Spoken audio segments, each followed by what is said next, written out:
கல்பாக்கம் பீச்சில் நாங்கள் போன நேரத்தில் யாருமே இல்லைன்னு சொல்லியிருந்தேன். கொஞ்சம் தூரம் போய் பார்த்தா தான் தெரிஞ்சது மொத்த டீமுமே இங்கே தான் இருந்ததுன்னு சொல்லிட்டு. கடலில் பிடிச்ச மீனெல்லாம் கரையில் வந்து எடுத்துன்னு இருந்தாங்க வலையில இருந்து. அங்கே இருந்த நண்பர்கிட்ட மீன் எங்கே மாட்டேன்னு கேட்டதுக்கு இன்னொரு 3 கிலோமீட்டர் தள்ளி போங்க அப்படின்னு சொல்லியிருந்தாரு. அதை கேட்டு நாங்களும் கிளம்பிட்டோம். நண்பர் சொன்ன இடத்த தேடி ஆர்வமாக போயிட்டு இருக்கும் போது ரோட்டு ஓரத்தில் ஒரு பானிபூரி கடையை பார்த்தோம். நாங்கள் 3 பேருமே பானிபூரி சாப்பிட்டு ரோட்டில் போயிட்டு இருக்கும்போது சைட்டில் இந்த கோவிலை பார்த்தோம். இது என்ன கோவில்னு சொல்லிட்டு கமெண்ட்ல சொல்லுங்க. வெளியூர்லேருந்து சுற்றி பார்க்க எத்தனை பேர் கல்பாக்கம் வந்தாலும் கல்பாக்கத்தில் இருக்கிற இந்த பிரிட்ஜை பார்க்காம யாரும் இங்கேருந்து போக முடியாது. ஆனால் நாங்கள் இதுவும் தாண்டி போயிட்டு இருந்தோம். எதுக்காகனா நண்பர் சொன்ன மீன் பிடிக்கிற ஸ்பாட்டை தேடி. கல்பாக்கத்தில் இவ்வளோ பெரிய கிரவுண்டு இருக்கிறத இப்போதான் பார்க்குறேன். அங்கே போயிட்டு இருக்கும் போது ஃப்ரெண்டு இவ்வளோ தூரம்லாம் வர தேவையில்ல, ஏற்கனவே தாண்டி வந்து பிரிட்ஜுக்கிற இடத்துல போயிட்டு பிடிக்கலாம் சொல்லிட்டு சொன்னான். சரின்னு சொல்லிட்டு பைக்கை வெயிட் போட்டு திரும்பி வந்து பார்த்தா ரோட்டு ஓரத்தில் ஒரு ஐஸ்கிரீம் வச்சிருந்தாரு. 3 பேருமே 3 ஐஸ்கிரீமை சாப்பிட்டு நடந்து வந்துட்டு இருக்கும் போது கீழே கொஞ்சம் கல் தான். அதை எடுத்து பார்த்தா கல் இல்லை, அது ஒரு சிப்பி.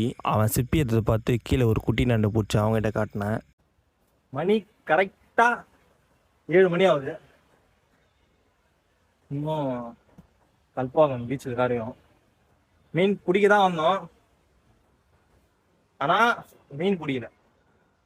மீன் பிடிக்க தூண்டி எடுத்துட்டு வந்து மீன் மாட்டாம நண்டு பிடிச்சி நண்டும் சரியா பிடிக்க தெரியாம அந்த 3 பேருமே டயர்டில் இருக்கோம். வீட்டுக்கு டைம் ஆயிடுச்சு சொல்லிட்டு நடந்துட்டு இருக்கும் போது கீழே இந்த நண்டை பார்த்தேன். நான் நண்டுன்ற ஃப்ரெண்டு இதை பூச்சின்ற அது என்னன்னு சொல்லிட்டு நீங்களே சொல்லுங்கள். நாங்கள் 3 பேரும் சேஃப்டியாக பைக் ஏற்றுனே வீட்டுக்கு கிளம்பி வந்துட்டோம். நெக்ஸ்ட் வீடியோவில் பார்க்கலாம். டாட்டா, பாய் பாய்.